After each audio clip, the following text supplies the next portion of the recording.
열왕기상 12장. 온 이스라엘이 르호보암을 왕으로 세우려고 세겜에 모였으므로 르호보암도 세겜으로 갔다.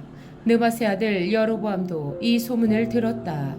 그때 그는 솔로몬 왕을 피하여 이집트로 가서 있었다.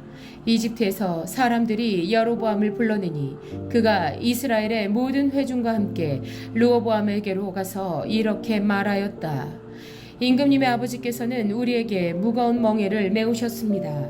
이제 임금님께서는 임금님의 아버지께서 우리에게 지워주신 중노동과 그가 우리에게 메워주신 이 무거운 멍에를 가볍게 해주십시오.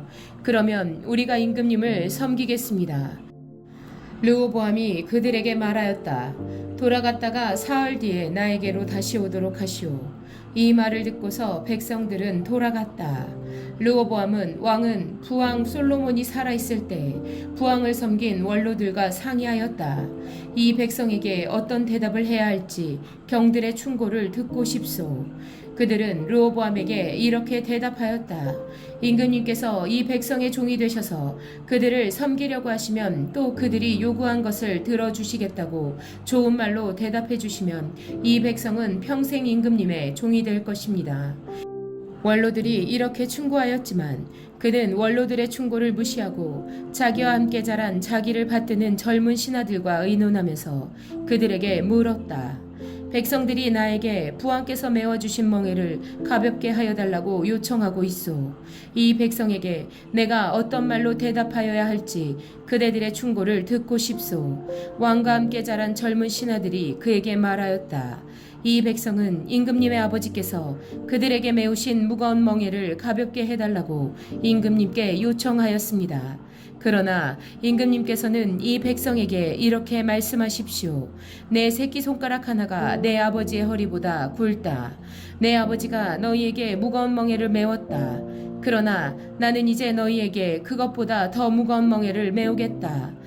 내 아버지는 너희를 가죽 채찍으로 매질하였지만 나는 너희를 쇠 채찍으로 치겠다 하고 말씀하십시오. 왕이 백성에게 사흘 뒤에 다시 오라고 하였으므로 여로보암과 온 백성은 사흘째 되는 날에 르호보암 앞에 나아왔다. 왕은 원로들의 충고는 무시하고 백성에게 가혹한 말로 대답하였다. 그는 젊은이들의 충고대로 백성에게 말하였다. 내 아버지가 당신들에게 무거운 멍에를 메웠소. 그러나 나는 이제 그것보다 더 무거운 멍에를 당신들에게 메우겠소. 내 아버지는 당신들을 가죽 채찍으로 매질하였지만 나는 당신들을 쇠 채찍으로 치겠소. 왕이 이렇게 백성의 요구를 들어주지 않은 것은 주님께서 이를 그렇게 뒤틀리게 하셨기 때문이다. 이것은 주님께서 실로 사람 아이야를 시켜서 느바세 아들 여로보암에게 하신 말씀을 이루시려는 것이었다. 온 이스라엘은 왕이 자기들의 요구를 전혀 듣지 않는 것을 보고 왕에게 외쳤다. 우리가 다윗에게서 받을 몫이 무엇인가? 이새의 아들에게서는 받을 유산이 없다. 이스라엘아, 저마다 자기의 장막으로 돌아가라. 다윗아, 이제 너는 내 집안이나 돌보아라. 그런 다음에 이스라엘 백성은 저마다 자기의 장막으로 돌아갔다. 그러나 유다의 여러 성읍에 살고 있는 이스라엘 자손은 르호보암의 통치 아래에 남아 있었다. 르호보암 왕이 강제노동 감독관 아도니람을 이스라엘 자손에게 보내니 온 이스라엘이 모여서 그를 돌로 쳐 죽였다. 그러자 르호보암 왕은 급히 수레에 올라서서 예루살렘으로 도망하였다. 이렇게 이스라엘은 다윗 왕조에 반역하여서 오늘에 이르렀다. 이 무렵에 온 이스라엘 백성은 여로보암이 돌아왔다는 소식을 듣고서 사람을 보내어 그를 총회로 불러왔으며 그를 온 이스라엘을 다스리는 왕으로 추대하였다. 그리하여 유다 지파만 제외하고는 어느 지파도 다윗 가문을 따르지 않았다. 르호보암이 예루살렘에 이르러서 온 유다의 가문과 베냐민 지파의 동원령을 내려 정병 18만 명을 선발하였다. 그래서 이스라엘 가문과 싸워서 왕국을 다시 솔로몬의 아들 르호보암에게 돌리려고 하였다. 그러나 그때 하나님께서 하나님의 사람 스마야에게 말씀하셨다. 너는 유다 왕 솔로몬의 아들 르호보암과 유다와 베냐민의 모든 가문과 그 밖에 나머지 모든 백성에게 이 말을 전하여라. 나 주가 말한다. 이 일이 이렇게 된 것은 내가 시킨 것이다. 너희는 올라가지 말아라.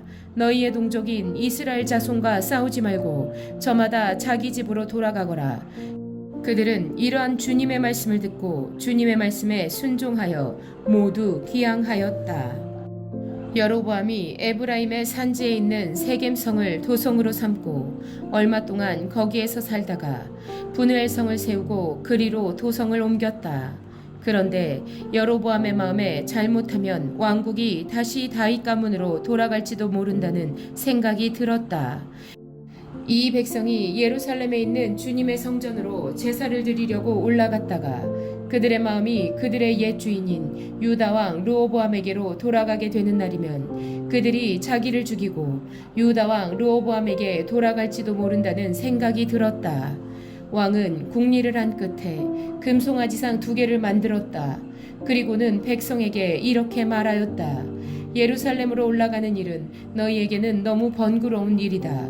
이스라엘 백성들아, 너희를 이집트에서 구해주신 신이 여기에 계신다. 그리고 그는 금송아지 상 2개를 하나는 베델에 두고 다른 하나는 단에 두었다. 그런데 이 일은 이스라엘 안에서 죄가 되었다. 백성들은 저 멀리 단까지 가서 거기에 있는 그 한 송아지를 섬겼다. 여로보암은 또 여러 높은 곳에 산당을 짓고 레위 자손이 아닌 일반 백성 가운데서 제사장을 임명하여 세웠다.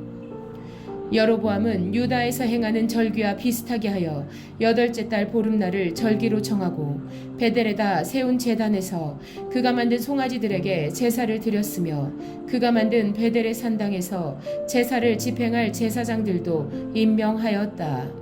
왕은 자기 마음대로 정한 8째 달 보름날에 베델에 세운 제단에서 제사를 드렸다. 그는 이스라엘 자손이 지켜야 할 절기를 이렇게 제정하고 자기도 그 제단에 분향을 하려고 올라갔다.